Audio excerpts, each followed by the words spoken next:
Okay, we've got some people still piling in, but I'll start in the interests of time. So, my name's Alec Milton, as you just heard, and I'm going to tell you a little bit about how software can help you on that route towards BIM Level 2 accreditation, or indeed just help with the process of managing standards. In this particular case, we're going to have a look at ISO 19650, but it doesn't have to be that. This was all started off with BS 1192, and a lot of the customers that we deal with don't operate with just one standard, especially if they're doing work internationally. But I thought I'd start with a little case study. So this outfit, Shepherd Epstein Hunter, a customer of ours, they're over in London, in the north of London, the King's Cross area. And they were on a journey of moving away from AutoCAD and MicroStation, which was predominantly what they did.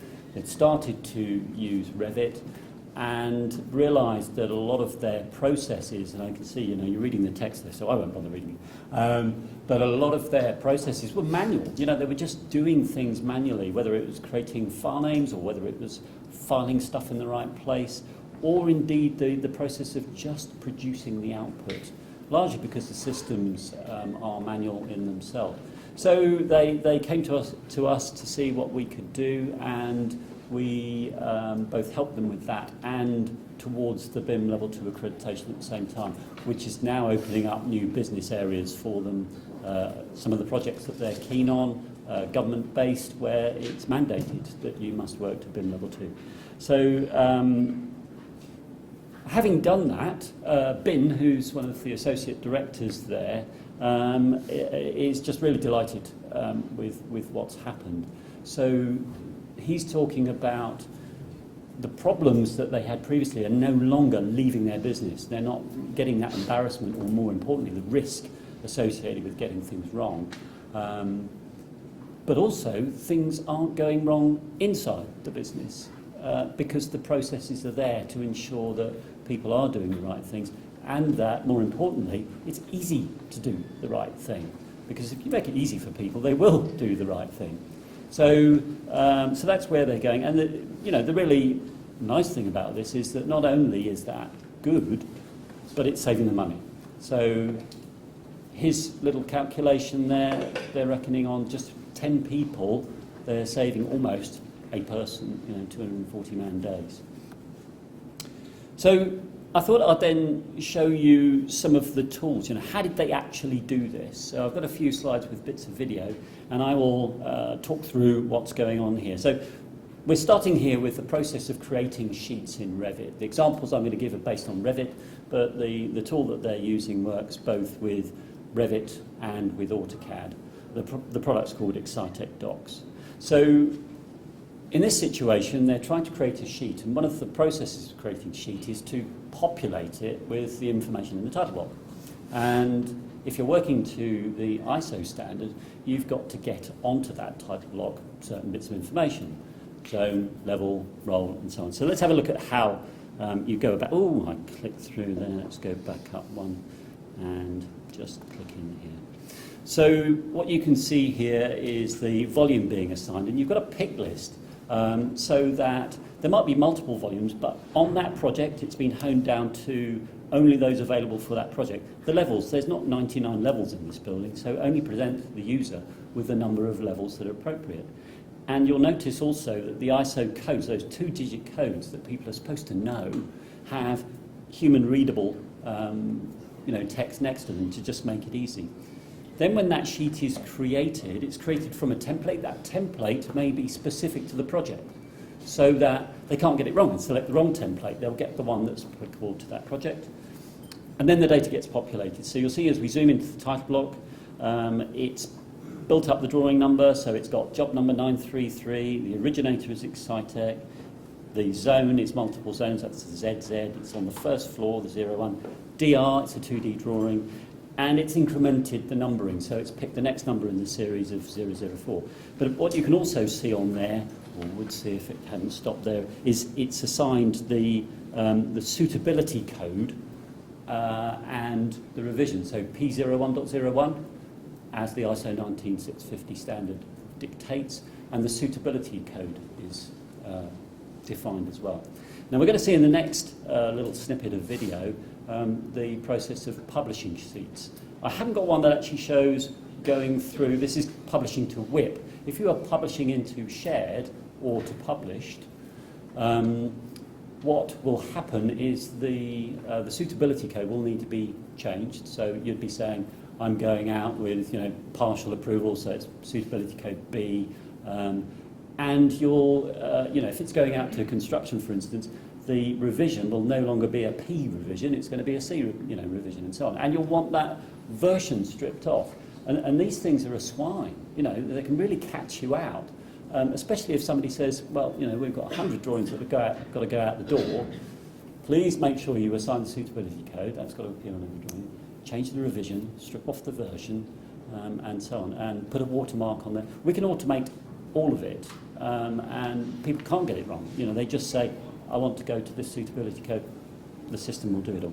So in this case, we're going to have a look at the process of publishing the sheet. You can see there's a ribbon inside of Revit there, which is there to just make things a little bit easier. You can pick publish sheets. It's going to show you the sheets that are in the model.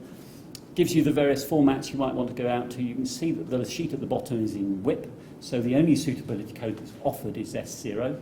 And then you can actually pick the format that it goes out to. So if you were issuing out to an extranet, you may find that the recipient says, I don't want the revision and the suitability code on the file name. I know the standard says you've got to have it, but strip it off for me. You can get that done automatically for you too. In this case, we've gone out to a PDF and you can see it's rendered it all out. Most importantly though, the file that's gone out and appeared in the document management system, it's been named automatically, it's been put in the right place, and if it was there before, it's been up-versioned. If you're running Revit, you'll know that Revit cannot print PDF. Weird, but it can't.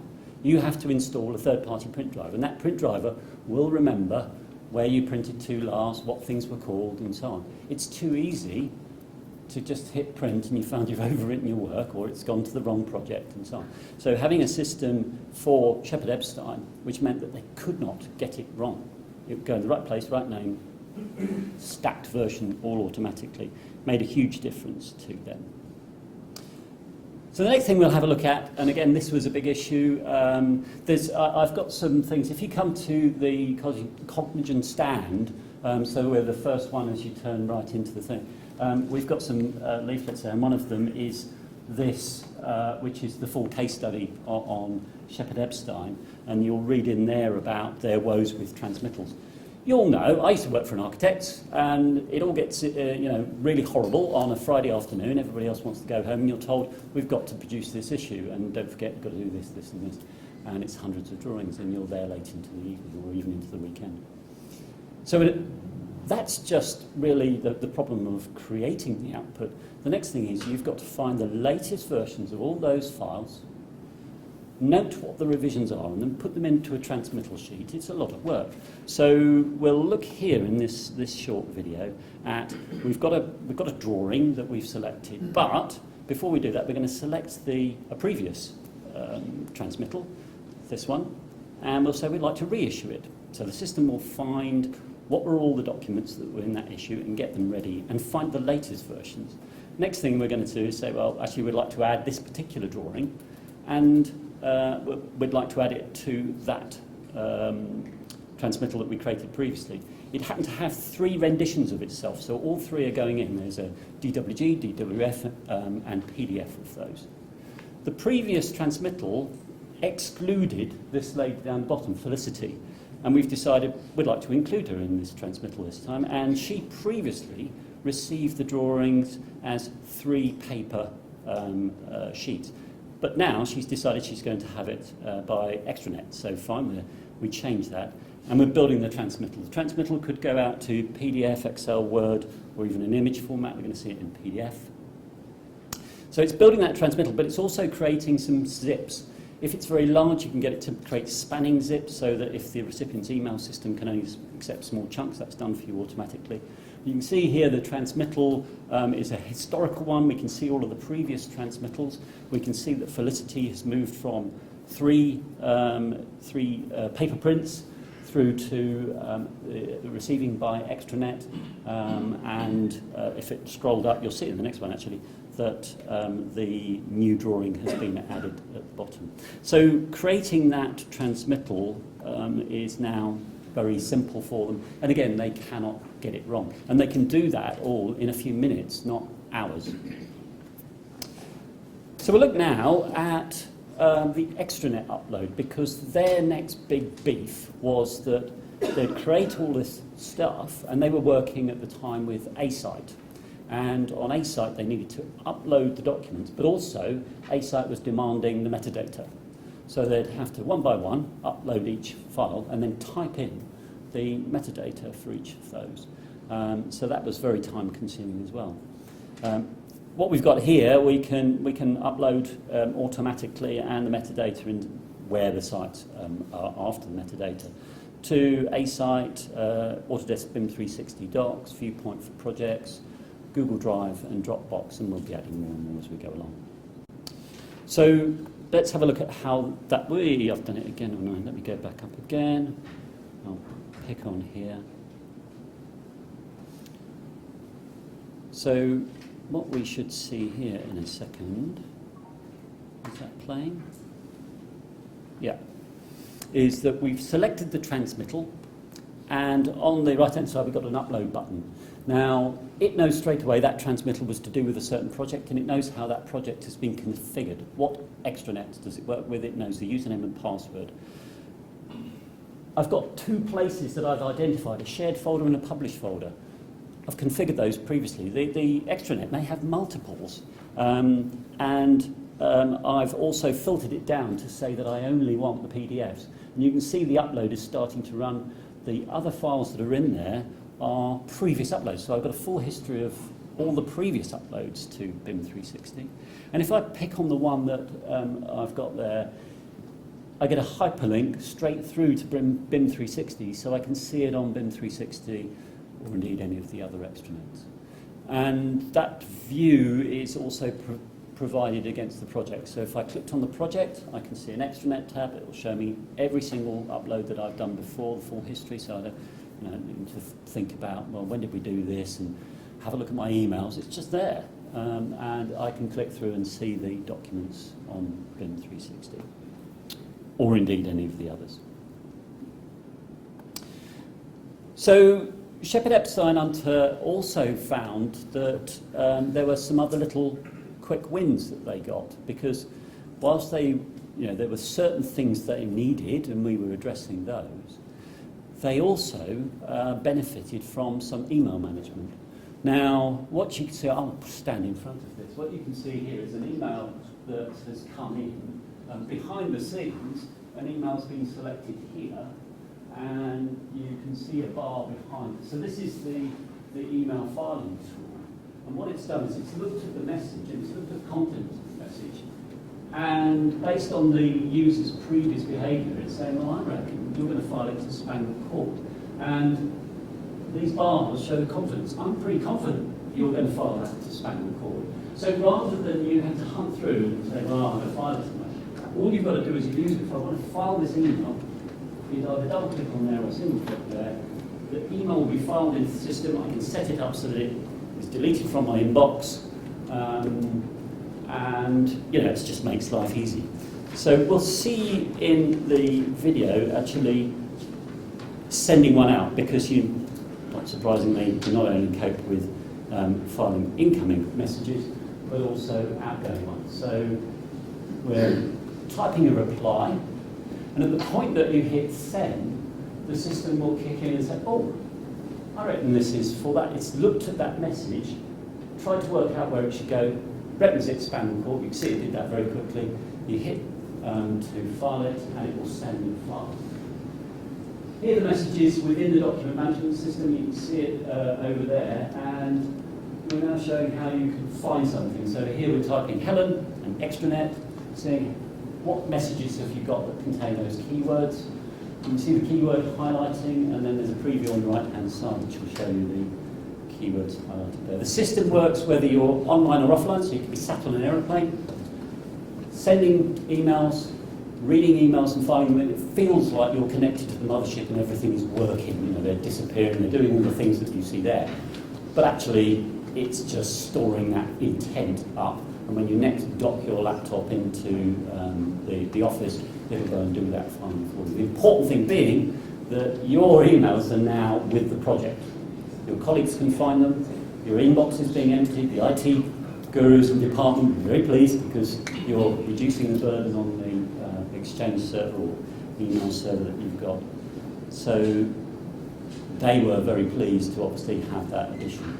And the last one, God, I'm getting a bit frisky here, is the geolocation of photos. So, like most architects, they go out on site a lot, take lots of photos, and I think we've all done it.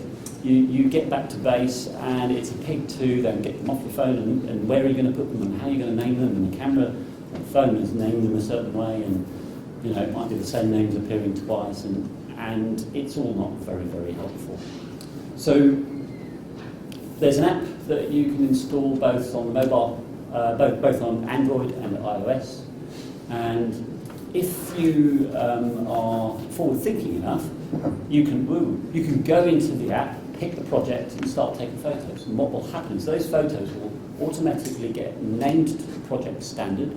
So in this case, I don't know whether you can see that, but that says J0933. That's the job number, and it's got zeros, 5 zeros, and a 1. So it's been automatically named according to that project. If I picked a different project, the naming standard might be completely different. It's been automatically named the project. If, like me, you forget to do that, you go around and take your photos, and you get back to base and think, oh, flip, then all you need to do is go back onto the phone, find the project, say, I'd like to upload some documents. Where from? Pick from my photo library, select the photos, push them onto the project. It'll do the upload for you, it will name them automatically, just in the same way, job done. What we're going to see here is, what does that content look like once you bring it in? Because in this example, you're going to see it flash through very quickly. There's a lift in a shopping centre. There's some faults on the walls. Somebody's scuffed the paintwork. So you wanted to record that. You've taken a photo. You get back to base. Which lift was it? Where was I standing? There's probably 10 lifts in this shopping centre. Which one was it? I don't know. I've done it. So here we're going to look at how you can see lots of information about that photo and where you are. So we click the thing, you can see the photo, but you can also get what's called this EXIF data. Your camera's produced this, you might not be aware of it, it's in the JPEG file. So where you were, the date, the time, the type of device, there's mine Huawei. But also we can pinpoint where we were. So here I was in the Grafton Centre in Cambridge, and I can see exactly where I was in that building, and that map covers the whole of the world. So again, a nice little thing that they found and find quite useful. So that was me. I think we move on to any questions. Thank you very much, Alex. Thank you.